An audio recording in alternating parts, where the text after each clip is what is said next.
ปีหน้าแล้วก็โยมเด้อเพราะฉะนั้นปีนี้เฮาช่วยกันบริจาคได้แต่เฮาจะไม่เพิ่มประชาเพิ่มของวัดกับพันสีสวยๆงามๆเอาคุณโยมแม่ก็ร่วมอนุโมทนาบริจาคอีกสาธุให้ได้อยู่ประสาทลำสวยลำงามแบบนี้เด้อเฮาได้เฮ็ดบุญเฮ็ดทานน้ำเพิ่นในข่าวครั้งนี้ก็ขออนุโมทนาเด้อผู้ที่ผ่านไปผ่านมาผู้ที่มาเที่ยวมาชมแล้วจะมีส่วนร่วมในการเฮ็ดการทำการทานการสร้างการสนับสนุนประชาชนของกลุ่มวัดสะพานศรีบ้านพานก็ให้พี่น้องญาติโยมได้บริจาคได้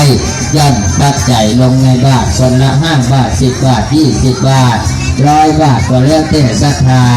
ทางวัดนี้ได้บังคับให้พี่น้องศรัทธาญาติโยมนั้นได้บริจาคเนาะ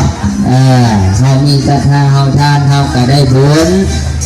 ญาติโยมเราท่านทั้งหลายที่มาให้การสนับสนุนมาร่วมทำบุญทำกุศลมาร่วมอนุโมทนาแล้วอาตมาก็ขอขอบใจขอบคุณทั้งหลายแต่ทางศรัทธาพี่น้องญาติโยมเราด้วยมาให้การสนับสนุนมาร่วมทำบุญนะมาร่วมอนุโมทนามาร่วมบริจาคคนละเล็กคนละน้อย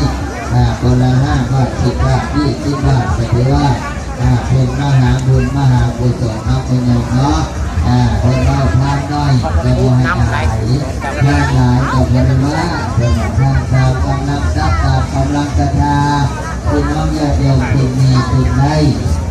ที่อยากที่เฮ็ดอยากที่ทำอยากที่ทานอยากที่ได้เนาะสาธุประโยชน์ก็ร่วมอนุโมทนาสร้างอีกนะอนุโมทนาบุญนำเด้อเป็นบุญเป็นกุศลลูกหลานเราก็